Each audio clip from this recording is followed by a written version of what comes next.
বদ্রীনাথে সকালবেলা বদ্রী বিশালের দর্শন করে স্ট্রেট চলে গেলাম ইন্ডিয়ার প্রথম ভিলেজ মানা। সেখানে গিয়ে প্রথমে দেখলাম গণেশ গুফা, যেখানে বসে গণেশজি মহাভারত লিখেছিলেন। তারপরে গেলাম ব্যাস গুফা দেখতে, সেটাও খুব সুন্দর। তারপরে খেয়ে নিলাম ইন্ডিয়ার প্রথম চায়ের দোকান থেকে 2 কাপ গরম গরম চা।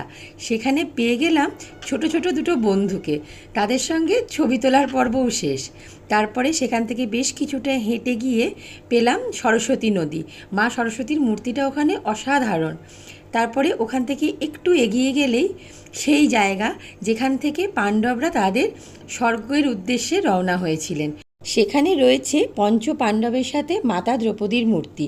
খুব সুন্দর জায়গা, যেখান থেকে আসলে আরেকটু নস্টালজিক লাগছিল, যেহেতু ইন্ডিয়ার প্রথম গ্রাম এবং এত কিছু ছড়িয়ে আছে এখানে আমাদের হিস্টোরিক জিনিস। তো সেখান থেকে এবার হরিদ্বার রওনা হওয়ার পথে আমরা ধারী দেবী টেম্পলে পুজো দিয়ে ধারী মাতাকে দর্শন করে রাত্রি 9:30 নাগাদ হরিদ্বার পৌঁছালাম। তারপরে হরিদ্বার থেকে ফেরার ট্রেন।